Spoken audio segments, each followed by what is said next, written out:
Maligayang panonood pong muli. Welcome ulit sa ating YouTube channel. So ngayong araw po ang ating gagawin ay mag-wire tayo ng proximity sensor at saka itong solid state relay. So i-combine wiring natin siya. Tingnan natin kung ano ang mangyayari. So ang ganitong combi wiring po ay usually ginagamit sa mga production machineries. So sa mga factories po, mga planta. So ito po, para po may idea kayo. So ang gagamitin po natin ngayon ay meron tayong power supply na 12 volts DC. So ito yung supply natin to 20. So papunta dito sa ating power supply, tapos yung output natin, positive at negative, ay 12 volts DC. Tapos ito yung ating proximity sensor. So yan. Ito po ay NPN. Ibig sabihin po ng NPN, negative and positive supply. Tapos negative yung kanyang output o yung signal na ibibigay. Ang proximity sensor po natin ay ang sinesense nito o dinidetect ay mga metals o mga bakal. So pag may nasense siya na metal, so magbibigay siya ng signal output papunta sa kanyang load o yung circuit na kanyang kinokontrol. Ang solid state relay naman po natin ay ganun din po. So meron tayong, ito ay 3 to 32 volts DC yung ating supply voltage. Yan. So pag may pag nalagyan na natin to ng supply, so magko-close itong kanyang switch dito. Yan. Ito yung kanyang contacts. So magko-close yan. So bali magsuswitch siya sa ating ilalagay na load. So ang itong solid state relay po natin ay DC volts lang yung kanyang switching contact. So may AC volts din ito. So check nyo lang kung bibili kayo kung AC loads ba yung gagamitin nyo o DC loads, kasi hindi po siya gagana sa AC kapag ganito DC po yung kanyang switching.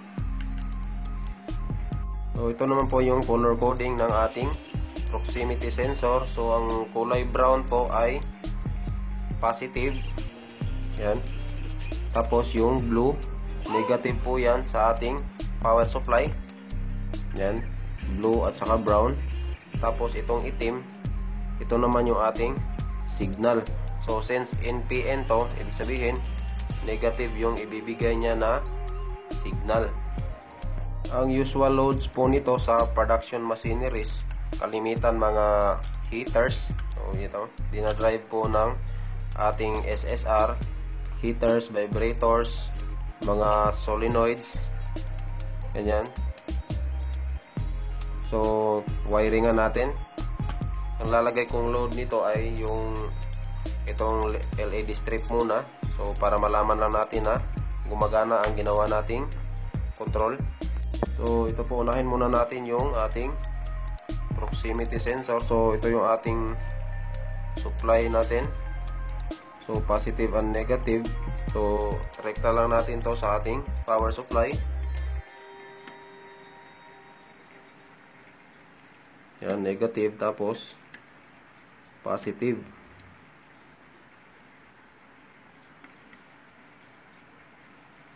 So ito pa pala yung ating diagram. Yan.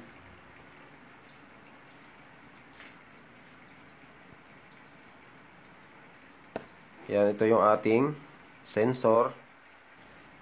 Yung blue po sa negative, brown sa positive, tapos yung black, yan po ay negative signal papunta sa ating solid state relay na negative input.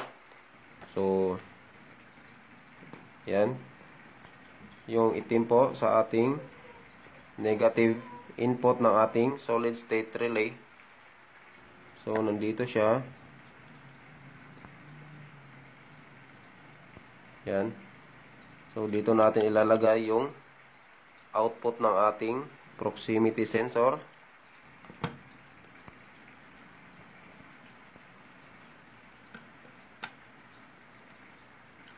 pag may na-sense po yung ating proximity sensor, magsisend siya ng signal sa ating solid state relay.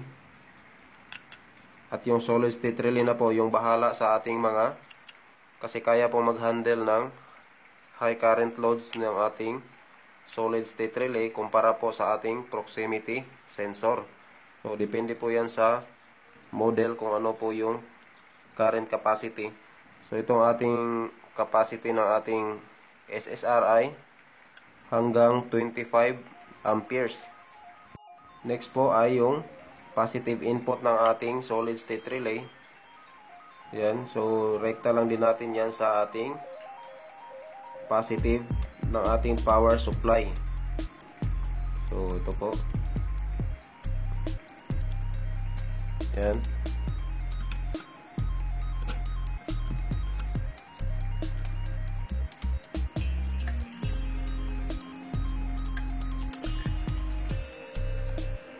So rekta na po to dito sa positive ng ating power supply.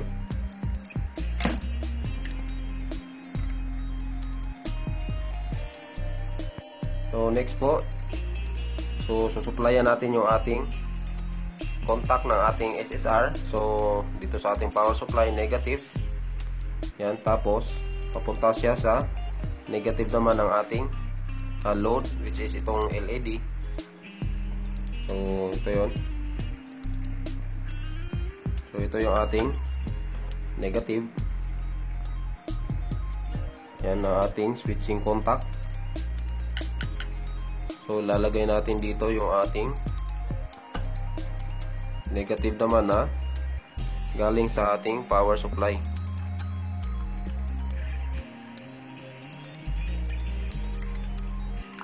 So ito na po yung magiging switch on and off ng ating load na itong LED strip.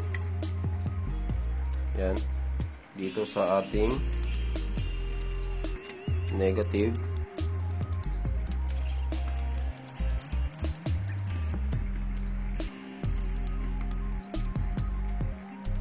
Tapos yung output po nito papunta naman sa ating, since negative yung ating input dyan, so negative din yung output nito. So negative ng LED strip yung ating kukonect. Tapos ang positive ng ating LED light ay sa positive naman ng ating power supply.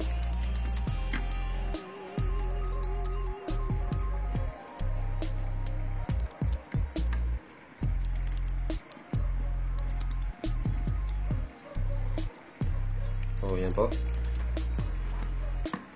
So yan na po yung ating kabuuang wiring. So ngayon, test na po natin kung gagana. So on lang natin yung ating circuit breaker. So yan, umilaw yung ating power supply. So meron na tayong 12 volts dyan. So check natin kung pag nag-sense to ay gagana yung ating ilaw. So yan po. So gumana siya. So papansin nyo, so kung may nase-sense siya, iilaw din yung LED ng ating proximity sensor, pati din yung LED ng ating SSR o solid state relay. So ibig sabihin nagko-close yung kani-kanilang mga contacts at nagbibigay ng signal. So ayan po. Kung gusto nyo pa po yung iba pang mga controls video, pakicheck lang po yung ating channel o yung ating, meron tayong mga link dyan sa ating video descriptions. At shout out po pala sa ating mga solid subscribers dyan. So salamat po sa panonood. So hanggang sa muli, maraming salamat.